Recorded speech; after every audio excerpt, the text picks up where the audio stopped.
जय हिंद साथियों, मैं कुंदन ब्रह्म अड्डा में आप सभी फ्यूचर दरोगा जी का स्वागत करता हूं। तो चलिए हम लोग कर रहे हैं बिहार दरोगा का प्रैक्टिस सेट। बिहार दरोगा का प्रैक्टिस सेट और यह जो सेट है ड्रीम डोज का प्रैक्टिस सेट है। बहुत ही बढ़िया प्रैक्टिस सेट है। मतलब क्वेश्चन का संकलन जो है इसमें अच्छा है। क्वेश्चन का संकलन अच्छा है, जैसे एग्जाम में पूछा जाता है और मतलब मज़ा आएगा। प्रैक्टिस सेट कीजिएगा तो मतलब नंबर आता है इसमें, और हमें उसी प्रकार का प्रैक्टिस सेट करना चाहिए जिसे हमें मतलब जैसा आप मोटिवेट ना करें बल्कि हमें मोटिवेट करे।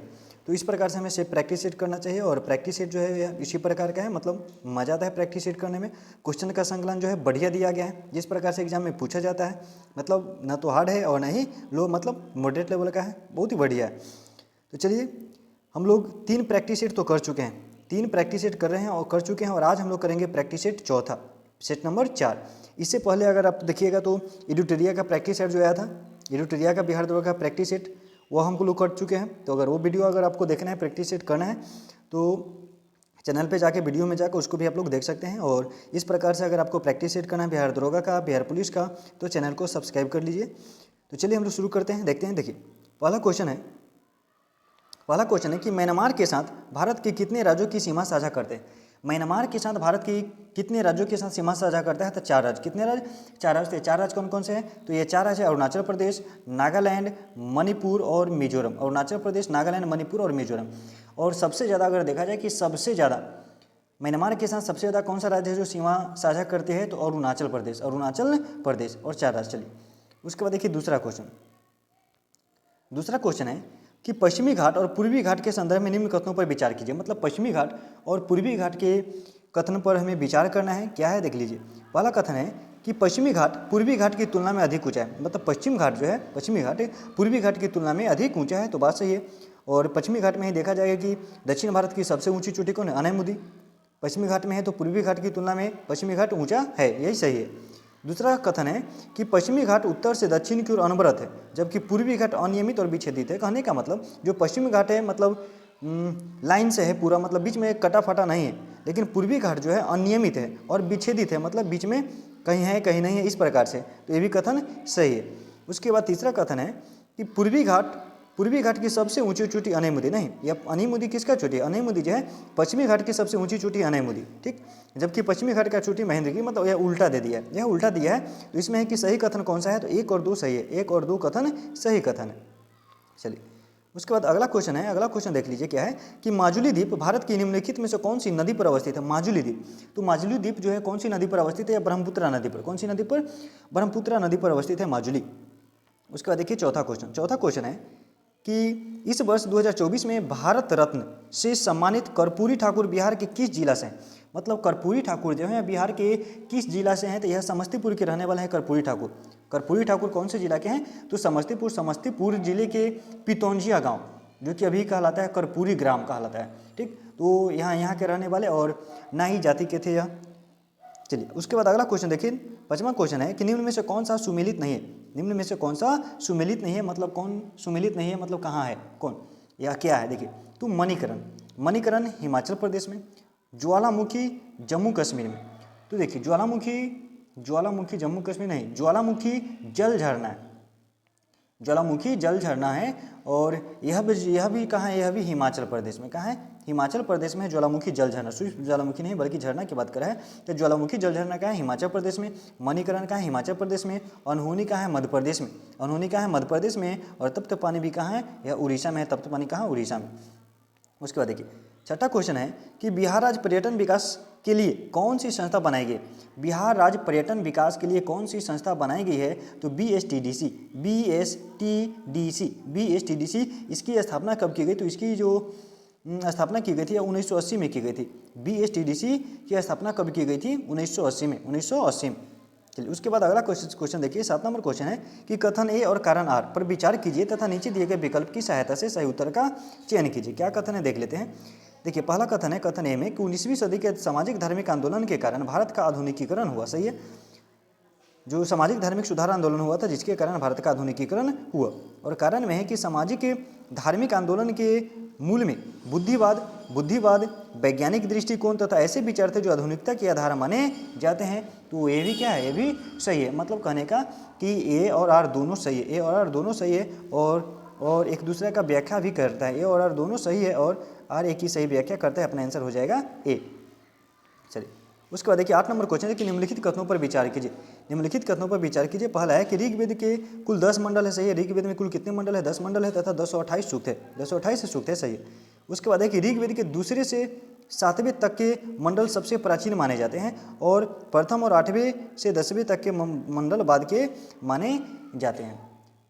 और उसके बाद अगला कथन है तीसरा कि शतपथ ब्राह्मण, वो भी सही है। शतपथ ब्राह्मण अथर्ववेद का ब्राह्मण ग्रंथ। अथर्ववेद का ब्राह्मण ग्रंथ क्या है? अथर्ववेद का ब्राह्मण ग्रंथ है गोपथ। अथर्ववेद का ब्राह्मण ग्रंथ क्या है? अथर्ववेद का ब्राह्मण ग्रंथ है गोपथ, ठीक है। और उसके बाद है चौथा कि सामवेद की रचना चंपू शैली में की गई। सामवेद की रचना चंपू शैली में, तो चंपू शैली में जो रचना की गई है यजुर्वेद का किया गया। चंपू शैली में किसकी रचना की गई है? चंपू शैली में यजुर्वेद की रचना की गई है, न कि सामवेद का।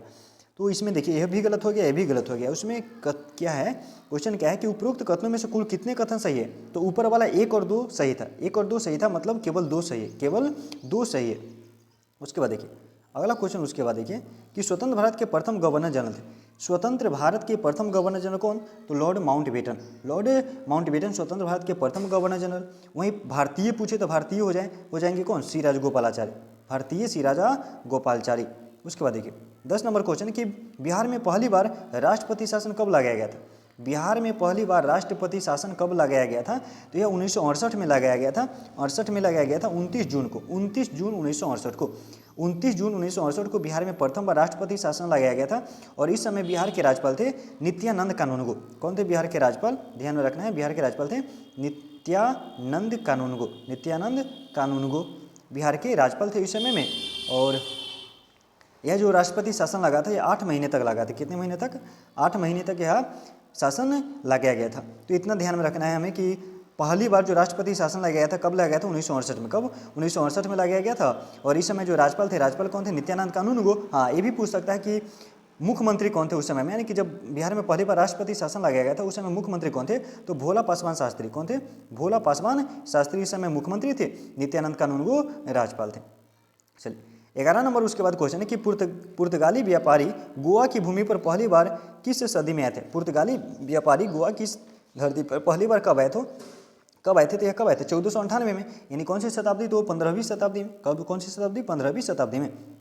उसके बाद देखिए अंग्रेजों ने सन डैश में पंजाब पर कब्जा किया।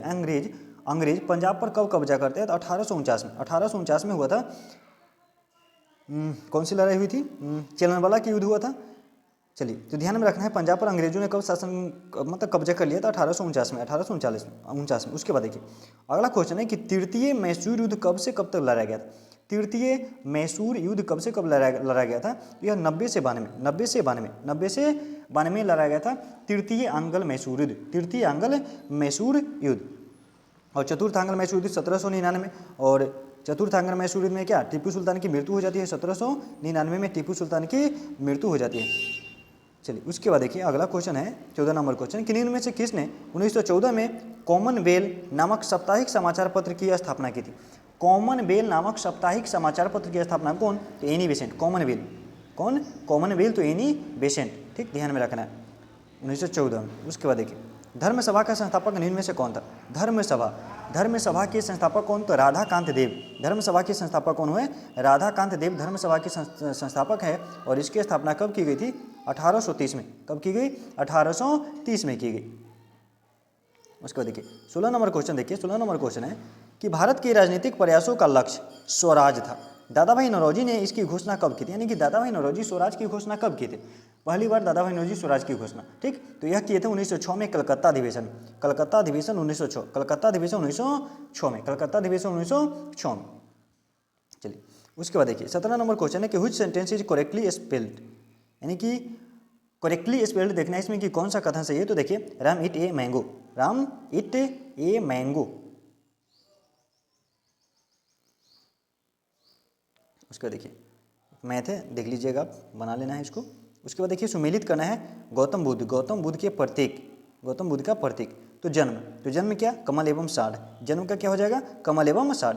गिरि त्याग क्या? तो घोड़ा। गिरि त्याग घोड़ा। ज्ञान तो पीपल वृक्ष के नीचे ज्ञान की प्राप्ति हुआ था, तो ज्ञान तो पीपल। और निर्वाण प्राप्ति तो पदचिन्ह। निर्वाण प्राप्ति तो पदचिन्ह। उसके बाद देखिए जैन धर्म के 5वें तीर्थंकर कौन? जैन धर्म के पांचवें तीर्थंकर, जैन धर्म के पांचवें तीर्थंकर सुमतिनाथ। जैन धर्म के पांचवें तीर्थंकर कौन है? सुमतिनाथ, सुमतिनाथ। चलिए उसके बाद देखिए 20 नंबर क्वेश्चन, निम्नलिखित कथनों पर विचार कर। कलिंग नरेश खारवेल का संबंध महामेघवाहन से था। कलिंग नरेश खारवेल का संबंध किससे है? तो महामेघ वाहन वंश। महामेघ वाहन मतलब प्रथम जो राजा थे महामेघ वाहन, तो महामेघ वाहन वंश भी कहा जाता है। और खारवेल बौद्ध धर्म का अनुयायी नहीं, खारवेल जैन धर्म के अनुयायी। कलिंग नरेश खारवेल है कौन से धर्म के अनुयायी है? तो यह जैन धर्म के अनुयायी है। तो इसमें क्या है कि कौन सा कथन सही है? कौन सा कथन सही है? तो केवल एक सही है। कौन सा कथन सही है? केवल एक सही है। उसका देखिए हाइपी, हाइपी तो इसमें क्या है? हाइपी, हाइपी जो होता है यह कवकों द्वारा बने पतले सूत्र होते हैं। हाइपी अनेक कवकों द्वारा बने पतले सूत्र, अनेक कवकों द्वारा बने पतले सूत्र होते हैं हाइपी। ठीक है, हाइपी या कवक तंतु, कवक तंतु अनेक बहुकोशिकीय कवकों द्वारा बने पतले सूत्र या तंतु होते हैं। उसके बाद देखिए 30 नंबर क्वेश्चन है कि निम्नलिखित में से कौन सा किसी खाद्य श्रृंखला में पोषण ऋतुओं की संख्या को सीमित करता है? पोषण ऋतुओं की संख्या को सीमित करता है तो कौन सा? अपूर्ण खाद्य आपूर्ति, प्रदूषित वायु, उच्चतर पोषण ऋतुओं पर उपलब्ध ऊर्जा में कमी। यही हो जाएगा उच्चतर पोषण ऋतुओं पर उपलब्ध ऊर्जा में कमी। उसके बाद देखिए, उसके बाद साइंस है बायोलॉजी। मटर के एक शुद्ध लंबे पौधे का संकरण एक बौने पौधे से किया जाता है। F2 पीढ़ी में शुद्ध लंबे पौधे का बौने पौधों के साथ फिनोटाइप अनुपात क्या होगा? क्या पूछा है? फिनोटाइप अनुपात क्या होगा? और F2 पीढ़ी में टीटी और स्मॉल टीटी, तो इसका हो जाएगा 1:1। क्या हो जाएगा? 1:1 हो जाएगा इसका। उसके बाद देखिए विभिन्नता वेरिएशन के बारे में निम्नलिखित में से कौन सा कथन सही नहीं? विभिन्नता वेरिएशन के बारे में कौन सा कथन सही नहीं है? कौन सा कथन सही नहीं? पहला है कि अलैंगिक जनन में विभिन्नता न्यूनतम है। अलैंगिक जनन में क्या विभिन्नता क्या होती है? कम होती है, न्यूनतम होती है। सही है, अलैंगिक जनन में विभिन्नता न्यूनतम होती है। उसके बाद है कि किसी जाति में सभी विभिन्नताओं के उत्तरजीविता के समान अवसर होते हैं। सभी विभिन्नताओं के उत्तरजीविता के समान अवसर होते हैं। उसके बाद आनुवांशिक संगठन में परिवर्तन के परिणाम स्वरूप विभिन्नता उत्पन्न होती है और पर्यावरणीय कारकों द्वारा परिवर्तनों का चयन किया जा सकता है। चलिए अगला क्वेश्चन देखते हैं। जीवों के निम्नलिखित समूहों में से किसमें खाद्य पदार्थ शरीर के बाहर विघटित होता है और अवशोषित होता है? मतलब खाद्य पदार्थ जो है शरीर के बाहर विघटित होता है, शरीर के बाहर विघटित होता है और अवशोषित होता है। तो ऐसा किस में होता है? ऐसा जो होता है खमीर में होता है। किसमें? खमीर में होता है, छत्रक में, यानी इसका हो जाएगा अपना खमीर में, छत्रक में, ब्रेड फफूंदी यानी कि मूल में होता है। चलिए उसके बाद देखिए अगला क्वेश्चन, उसके बाद है 27 नंबर कि एक छात्रा पौधों में कोशिका विभाजन की वृद्धि के संबंध में एक प्रयोग कर रही थी। उसने इसके लिए एक पर्यवेक्षक से विशिष्ट पादप हार्मोन का सुझाव देने को कहा। यदि आप उसके पर्यवेक्षक होते तो कौन सा पादप हार्मोन का सुझाव देते? किसके लिए? तो कोशिका विभाजन के लिए। किसके लिए? कोशिका विभाजन के लिए। तो कोशिका विभाजन के लिए कौन सा हार्मोन? पौधा में तो साइटोकाइनिन। कौन सा? साइटोकाइनिन पौधा में कोशिका विभाजन के लिए। तो अपना आंसर इसका क्या हो जाएगा? साइटोकाइनिन। साइटोकाइनिन क्या हो जाएगा? साइटोकाइनिन। चलिए उसके बाद देखिए अगला क्वेश्चन है 28 नंबर कि कौन से कोशिकांगों के अपने ही डीएनए और राइबोसोम होते हैं? मतलब कौन सा कोशिकांग है जिसके अपने डीएनए एवं राइबोसोम, यानी कि डीएनए और राइबोसोम दोनों हो? तो कौन? माइटोकॉन्ड्रिया और लवक में पाए जाते हैं। माइटोकॉन्ड्रिया एवं लवक, माइटोकॉन्ड्रिया यानी कि सूत्रकणिका और लवक, सूत्रकणिका और लवक।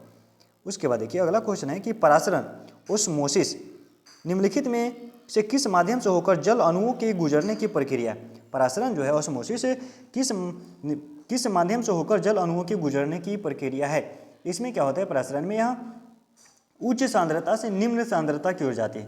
परासरण में उच्च सांद्रता से निम्न सांद्रता की ओर। तो इसमें देख लेते हैं ऑप्शन उच्च सांद्रता से, लेकिन किस में नहीं? कोशिका झिल्ली। किसमें? कोशिका झिल्ली में। कोशिका झिल्ली मतलब कोशिका झिल्ली, परागमय झिल्ली, अर्धपरागमय झिल्ली। कौन सी? अर्धपरागमय झिल्ली हो जाएगी। तो ऑप्शन देख लेते हैं, हाँ डी हो जाएगा अपना, यानी अर्धपरागमय झिल्ली से होकर उच्च सांद्रता से निम्न सांद्रता की ओर। अर्धपरागमय झिल्ली से होकर उच्च सांद्रता से निम्न सांद्रता की ओर। 80 नंबर क्वेश्चन देखिए। किसी अगोलाकार चमकदार चम्मच को सामान्यतः क्या माना जा सकता है? किसी अगोलाकार चमकदार चम्मच को सामान्यतः क्या माना जा सकता है? क्या माना जा सकता है? तो इसे माना जाएगा परवलयिक दर्पण। क्या? परवलयिक दर्पण, पैराबोलिक मिरर। उसका देखिए न्यूट्रॉनों के गुणधर्मों के संबंध में निम्नलिखित में से कौन सा कथन सही नहीं है? न्यूट्रॉन के गुणधर्मों में कौन सा सही नहीं है?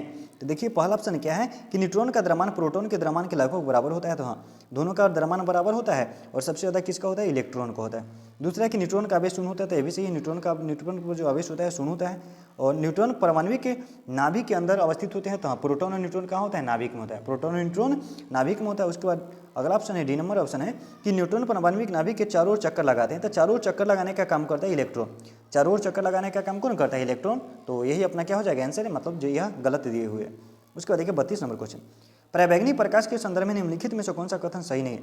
पराबैंगनी प्रकाश के संदर्भ में कौन सा कथन सही नहीं है, कौन सा कथन सही नहीं है। तो इसमें है एक विद्युत चुंबकीय तरंग है, विद्युत चुंबकीय तरंग है, यह निर्वात में गति कर सकता है, तो पराबैंगनी प्रकाश है, यह निर्वात में गति कर सकता है, विद्युत चुंबकीय तरंग है। और उसके बाद है कि अनुधर्ष, अनुधर्ष ध्वनि होती है, यह प्रकाश है, तो प्रकाश है तो अनुप्रस्थ हो जाएगा, प्रकाश है तो क्या हो जाएगा, यह अनुप्रस्थ हो जाएगा, क्या हो जाएगा, यह अनुप्रस्थ हो जाएगी। ठीक, तो अपना आंसर यही हो जाएगा, यही गलत दी हुई है। बाद बाकी इसका तरंगदैर्घ्य दृश्य प्रकाश की तरंगदैर्घ्य से लघु छोटा होता है। ठीक है, उसके बाद देखिए स्वच्छंद उद्योग के संबंध में निम्न कथनों पर विचार कीजिए। स्वच्छंद उद्योग के संबंध में निम्न कथनों पर विचार कीजिए। क्या है कि यह किसी विशिष्ट कच्चे माल जिनके भार में कमी हो रही है अथवा नहीं पर निर्भर नहीं रहते हैं। उसके बाद कि इसमें उत्पादन की मात्रा अत्यधिक होती है, श्रमिकों की आवश्यकता ज़्यादा होती है और ये उद्योग प्रदूषण नहीं फैलाते हैं। कितने कथन सत्य है, कितने कथन सत्य है, तो इसमें हो जाएगा कौन कौन से सत्य है, हाँ तो 2 कथन इसमें सत्य है। क्या 2 कथन मात्र, इसमें केवल 2 कथन सत्य है। उसका देखिए विश्व को दबाव समूह और हित समूह किस राष्ट्र की देन है, या अमेरिका की देन है। किसकी देन है, दबाव समूह अमेरिका की देन है। उसके बाद है कि ग्रीष्म ऋतु में आने वाले क्षेत्र कुछ प्रसिद्ध स्थानीय तूफान हवा जैसे आम्र वर्षा केरल व कर्नाटक में सही है। आम्र वर्षा कहाँ होती है, केरल और कर्नाटक, केरल और कर्नाटक में आम्र वर्षा। उसके बाद है कि फूलों वाली बौछार केरल में होती है, काल वैसाखी असम और पश्चिम बंगाल में होता है। उपरोक्त में से कितने युग में गलत सुमेलित है, कितने युग गलत सुमेलित है, तो इसमें ऑप्शन देख लेते हैं। युग में सही, सभी युग में सुमेलित हैं, हाँ गलत सुमेलित नहीं है, इसमें सभी युग क्या है, सभी युग में सुमेलित हैं। चलिए उसके बाद देखिए झुम कृषि के नाम और राज्य मिलान करने वाला है, मिलान नहीं करने वाला, कितने युग में गलत सुमेलित है, मतलब कौन कौन सा सही है और कौन सा युग में गलत सुमेलित है। तो देख लेते हैं इसमें। देखिए इसमें हो जाएगा जैसे देखिए बेबर या दहिया, बेबर या दहिया, तो बेबर या दहिया कहाँ, बेबर और दहिया यह मध्य प्रदेश में, बेबर और दहिया कहाँ, मध्य प्रदेश में होता है बेबर और दहिया, मध्य प्रदेश में बेबर और दहिया। उसके बाद है कुमान, तो कुमान कुमान कुमान कहाँ हो जाएगी, उड़ीसा में हो जाएगी कुमान, मतलब सही है कुमान, कुमान उड़ीसा में, कुमान उड़ीसा में, बेबर और दहिया झारखंड में। कुमारी कहाँ, कुमारी, तो कुमारी हो जाएगा आपका पश्चिमी घाट में, पूर्वी घाट नहीं बल्कि यह कुमारी कहाँ हो जाएगा, पश्चिमी घाट में कुमारी, पश्चिमी घाट में नाम क्या है कुमारी। और करूबा, कुमारी और करूबा, कुमारी और करूबा, तो करूबा हिमालयन क्षेत्र, करूबा करूबा करूबा करूबा कहाँ, देखिए करूबा और दहिया बेवर ये सभी जो है नहीं, बेवर दहिया तो मध्य प्रदेश में है, बेवर दहिया मध्य प्रदेश में है, और करूबा झारखंड में हो जाएगी, करूबा कहाँ हो जाएगी, झारखंड में, करूबा कहाँ हो जाएगी, झारखंड में हो जाएगी करूबा। ठीक, तो इसमें है कि कितने युग में गलत है, तो कितने युग में गलत है, करूबा गलत हो गया और कुमारी गलत हो गया और बेवर, यानी कि 3 कथन गलत है इसमें, 3 कथन क्या है, 3 गलत है इसमें। एक बार देख लेते हैं फिर से, बेवर दहिया कहाँ, मध्य प्रदेश में, बेवर दहिया कहाँ, मध्य प्रदेश में। कुमान कहाँ, कुमान उड़ीसा में, कुमान कहाँ उड़ीसा में। कुमारी कहाँ, पश्चिमी घाट, कुमारी ध्यान में रखना है पश्चिमी घाट में, और करूबा झारखंड में, करूबा कहाँ, झारखंड में। चलिए उसके बाद देखिए अगला क्वेश्चन, राज्य सरकार का संवैधानिक प्रमुख कौन होता है, राज्य सरकार का संवैधानिक प्रमुख कौन होता है, राज्य सरकार का संवैधानिक प्रमुख होता है राज्य में राज्यपाल, राज्य में क्या, राज्यपाल हो जाएगी राज्य में, तो हो जाएगा इनमें से कोई नहीं, इनमें से कोई नहीं। उसके बाद देखिए अगला क्वेश्चन, भारतीय संविधान की 8वीं अनुसूची में कौन सी भाषा वर्ष 2003 में, तो 2003 में कौन सी, तो 92वां संविधान संशोधन 2003 में मैथिली, संथाली, बोडो और डोगरी को जोड़ा गया था। इसमें है कि 8वीं अनुसूची में कौन सी भाषा, तो संथाली है, अच्छा सिंधी है ना, तो संथाली हो जाएगा, मैथिली, संथाली, बोडो और डोगरी ध्यान में रखना। चलिए उसके बाद समवर्ती सूची में कौन सा विषय, समवर्ती सूची में कौन सा विषय है, दिवालियापन, कृषि, श्रम कल्याण, भू राजस्व, तो ये सब, तो राज्य सूची का विषय दिवालियापन जो है, समवर्ती सूची का विषय दिवालियापन। उसके बाद राज्यसभा के सदस्य और घटते हुए क्रम में, मतलब कहाँ कहाँ कितना है बस, तो कहाँ कहाँ कितना है तो देख लीजिए। इसमें क्या हो जाएगा, सबसे ज़्यादा महाराष्ट्र में, सबसे ज़्यादा कहाँ, महाराष्ट्र में, महाराष्ट्र में कितना, तो महाराष्ट्र में 19, महाराष्ट्र में कितना हो जाएगा, महाराष्ट्र में 19 हो जाएगा। उसके बाद देखा जाए तो तमिलनाडु में 18 है, तमिलनाडु में कितना है, तमिलनाडु में 18 है, तमिलनाडु के बाद देखा जाए तो गुजरात में 11 हो जाएगा और राजस्थान में 10 हो जाएगा। गुजरात में कितना है 11, गुजरात में कितना है 11, बाद बाकी आप क्रम से जा लीजिए, घटने क्रम में तो ज़्यादा से कम क्यों नहीं, पहले महाराष्ट्र, महाराष्ट्र के बाद तमिलनाडु यानी कि 3, 3 के बाद 1, 3 के बाद 1, उसके बाद में 2 और उसके बाद में 4। तो तमिलनाडु महाराष्ट्र में कितना है 19 है, तमिलनाडु में कितना है 18 है, गुजरात में 11 है और राजस्थान में 10 राज्यसभा की सीटें हैं। चलिए उसके बाद 41 नंबर क्वेश्चन, निम्नलिखित में से क्या प्रत्यक्ष लोकतंत्र का उदाहरण नहीं है। प्रत्यक्ष लोकतंत्र का उदाहरण नहीं है तो जिला पंचायत, जिला पंचायत। उसके बाद देखिए 42 नंबर क्वेश्चन, एशिया का पहला निर्यात प्रसंस्करण क्षेत्र स्थापित किया गया था। एशिया का पहला निर्यात प्रसंस्करण क्षेत्र स्थापित किया गया था कहाँ, तो Kandla port, Kandla port, Kandla port, इसका नाम क्या है अभी वर्तमान में, दीनदयाल पोर्ट। दीनदयाल पोर्ट मतलब नाम बदल के कर दिया गया दीनदयाल पोर्ट, ये भी ध्यान में रखना है। और एशिया का पहला निर्यात प्रसंस्करण वाला क्षेत्र स्थापित किया गया है कांडला पोर्ट। उसका देखिए निम्न कथनों पर विचार करें, निम्न कथनों पर विचार करें। पहला कथन है कि केंद्रीकृत नियोजन सर्वप्रथम संयुक्त राज्य अमेरिका में अपनाया गया। केंद्रीकृत नियोजन सर्वप्रथम अमेरिका में अपनाया गया। उसके बाद है कि 1944 ईस्वी में बॉम्बे प्लान के सूत्रधार कौन थे, तो आरदेशीर दलाल थे। और 1945 में श्री एम एन राय ने जन योजना बनाई। 1945 में एम एन राय ने कौन सी योजना बनाई, जन योजना बनाई, तो ये भी सही है। और इसमें क्या कथन है कि उपरोक्त में से कितने कथन सत्य है, उपरोक्त में से कितने कथन सत्य है, तो इसमें कथन कितना है, कथन है 3, कथन है 3। तो बॉम्बे सूत्रधार तो आरदेशीर दलाल ठीक है। और एम एन नारायण जन योजना, देखिए जन योजना, जन योजना को जो अपनाए थे, जन योजना सर्वोदय योजना जयप्रकाश नारायण, जन योजना एम एन राय ठीक है, जन योजना एम एन राय, ये आरदेशीर दलाल। पहला कथन क्या, पहला कथन है केंद्रीय कीर्ति योजना। केंद्रीय कीर्ति योजना रूस, केंद्रीय कीर्ति योजना अमेरिका नहीं, सॉरी, केंद्रीय कीर्ति योजना जो है ये अमेरिका नहीं बल्कि क्या रसिया, यूएसएसआर, उस समय क्या था यूएसएसआर, सॉरी उस समय ध्यान नहीं दिए थे, तो यूएसएसआर ने अपनाया था, मतलब यह गलत है। और कितने इसमें दिया कि कितना कथन सही है, तो कितना कथन 2 और 3 सही है, मतलब 2 और 3 सही है, मतलब 2 कथन सही है, 2 कथन इसमें सही है। चलिए मतलब हाँ समय लगेगा लेकिन हम लोग क्लियर करते हुए चलेंगे, छोड़ेंगे नहीं इसको। उसके बाद देखिए 1969 में बैंकों के राष्ट्रीयकरण के समय आरबीआई के गवर्नर कौन थे। बैंकों के राष्ट्रीयकरण के समय में आरबीआई के गवर्नर कौन थे, तो एल के झा थे। कौन थे, एल के झा, एल के झा। उसके बाद देखिए 45 नंबर क्वेश्चन, वह दर जिस पर भारत में स्थित वाणिज्यिक बैंक अपनी अधिशेष मुद्रा को थोड़े समय के लिए भारतीय रिजर्व बैंक के पास जमा करते हैं, क्या कहलाता है, मतलब वाणिज्यिक बैंक आरबीआई को देगा, ठीक, और थोड़े समय के लिए, थोड़े समय के लिए, तो इसे कहा जाता है reverse repo rate, RRR, reverse repo rate इसे कहा जाता है, ठीक, देख लीजिए रिवर्स रेपो रेट हो जाएगा इसके आंसर। उसके बाद देखिए हरित क्रांति शब्द का सर्वप्रथम प्रयोग किया था, हरित क्रांति का, तो विलियम गॉड, हरित क्रांति शब्द का प्रयोग किसने किया था, विलियम गॉड। उसके बाद देखिए भारत की प्रथम औद्योगिक नीति की घोषणा कब की गई। भारत की प्रथम औद्योगिक नीति की घोषणा की गई थी 1948 में, 6 अप्रैल 1948 को। दुर्गापुर विद्युत संयंत्र किस देश के सहयोग से, दुर्गापुर तो ब्रिटेन के सहयोग से, दुर्गापुर किसके सहयोग से, ब्रिटेन के सहयोग से स्थापित किया गया था दुर्गापुर को, ठीक। उसके बाद देखिए 2024 का अंतर्राष्ट्रीय बुकर पुरस्कार जेनी अर्पनबैक को दिया गया, वह किस देश से संबंधित है, जेनी अर्पनबैक। जेनी अर्पनबैक किस देश से संबंधित है, यह जर्मनी से संबंधित, जर्मनी की रहने वाली। उसके बाद देखिए निम्न में से कौन सी फसलें जायद में मुक्त उगाई जाती है, मतलब जायद फसलें, तो मूंग और उड़द, मूंग और उड़द, मूंग और उड़द। उसके बाद निम्नलिखित कथनों पर विचार करें, मखाना उत्पादन में बिहार देश में पहले स्थान पर है, तो जी एकदम सही है, 90% मखाना का उत्पादन बिहार ही करता है। उसके बाद है कि देश के कुल मखाना उत्पादन का 60% नहीं 90%, कितना 90% का मखाना का उत्पादन ओनली फॉर बिहार करता है। उसके बाद देखिए तैरने वाले पौधे कौन सा उत्तक में पाया जाता है, मतलब तैरने वाले पौधों कौन सा उत्तक के पाया जाता है, तैरने वाले पौधों में कौन सा उत्तक पाया जाता है, कोलेनकाइमा, पैरेनकाइमा या एक्सीलेनकाइमा, कौन सा उत्तक पाया जाता है, तो पैरेनकाइमा, ध्यान में रखना है, पैरेनकाइमा, तैरने वाले पौधों में पैरेनकाइमा पाई जाती है। उसके बाद देखिए अगला, सॉरी धुंधला है लेकिन हम पढ़ देते हैं। असहयोग आंदोलन के दौरान बिहार में कृषकों का नेतृत्व किसने किया था। असहयोग आंदोलन के दौरान बिहार में कृषकों का नेतृत्व किए थे स्वामी विद्यानंद। कौन किए थे, स्वामी विद्यानंद, स्वामी विद्यानंद। उसके बाद बिहार का चेरो विद्रोह किस वर्ष हुआ था। बिहार का चेरो विद्रोह किस वर्ष हुआ था, तो यह हुआ था 1800 में, वर्ष 1800 में बिहार में चेरो विद्रोह हुआ था। और इसके जो मतलब नेतृत्व करता थे चिरू विद्रोह के, वो भुक्खन सिंह। कौन थे? भुक्खन। कौन थे?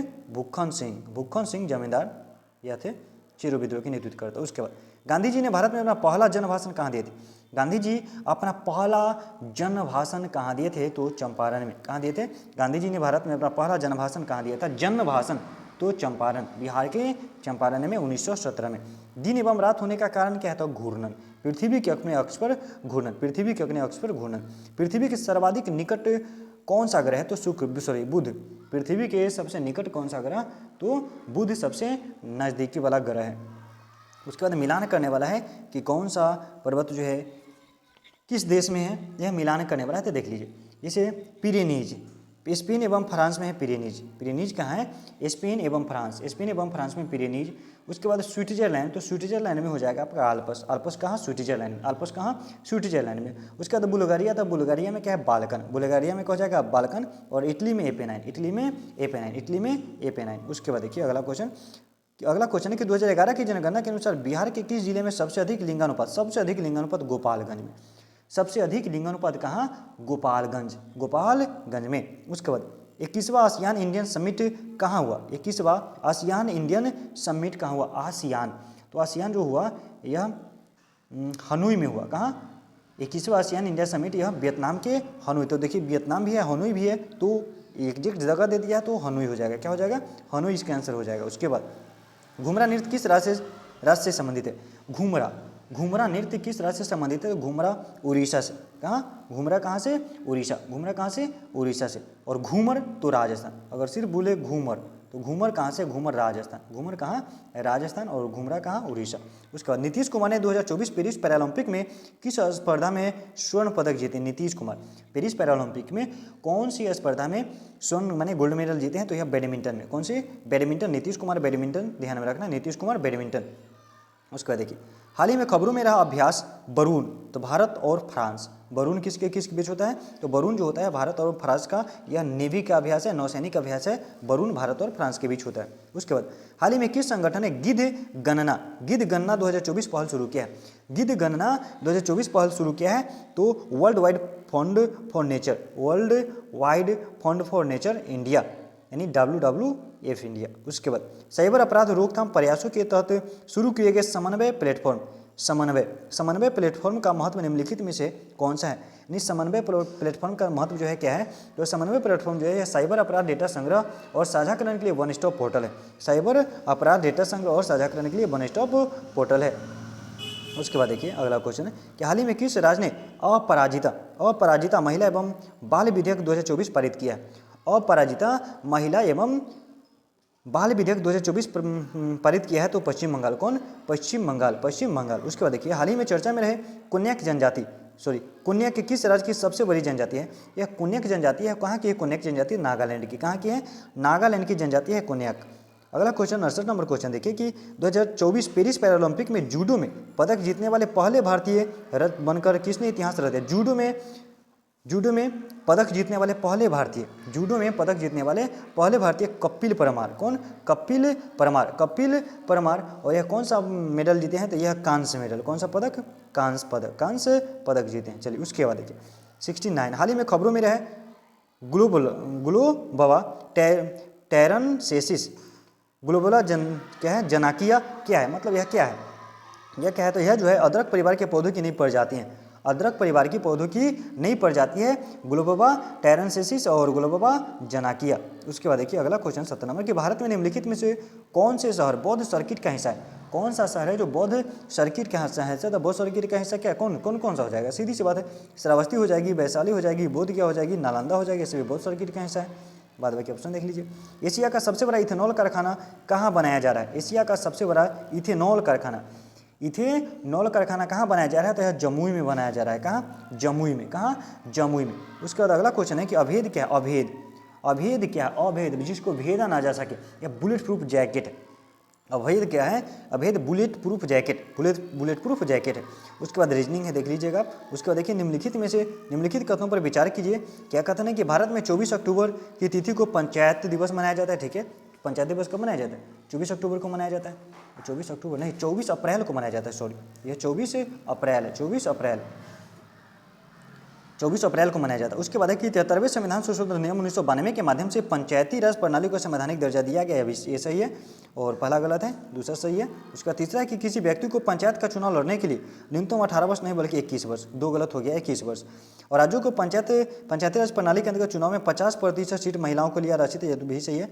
और किसमें है कि कितने कथन सही है, इसमें ज़्यादातर कितने कथन सही और गलत रहता है, तो 2 सही और 2 गलत है। 4 में 2 सही है और 2 गलत है, तो अपना आंसर हो जाएगा 2 बस।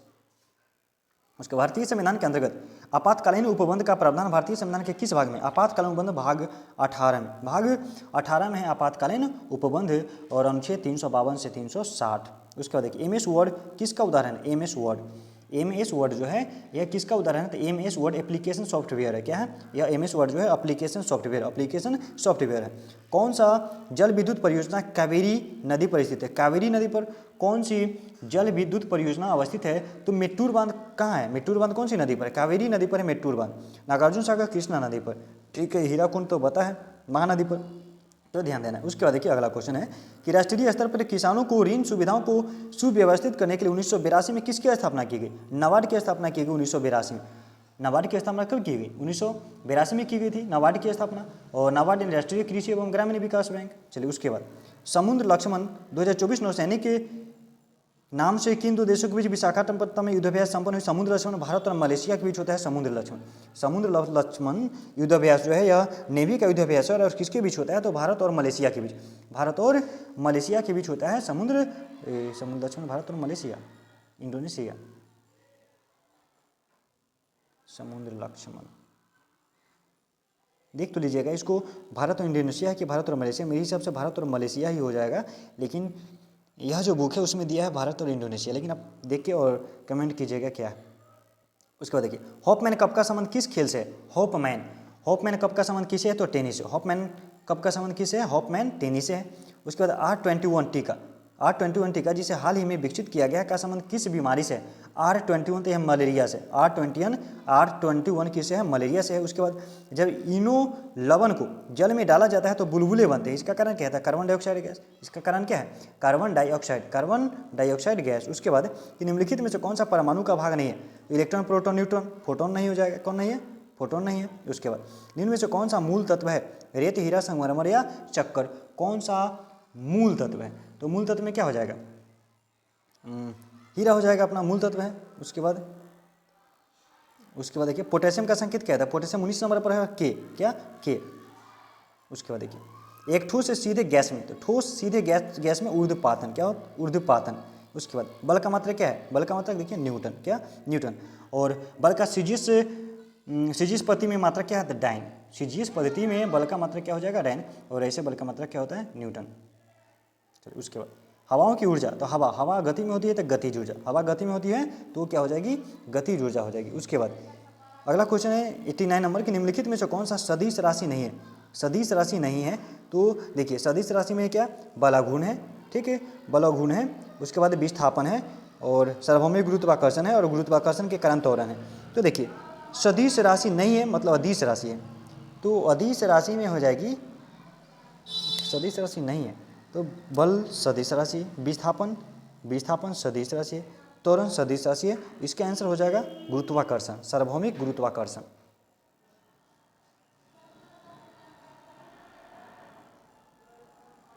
ये होना चाहिए आंसर ना, देख लीजिएगा आप एक बार बताइएगा कमेंट करके इसका।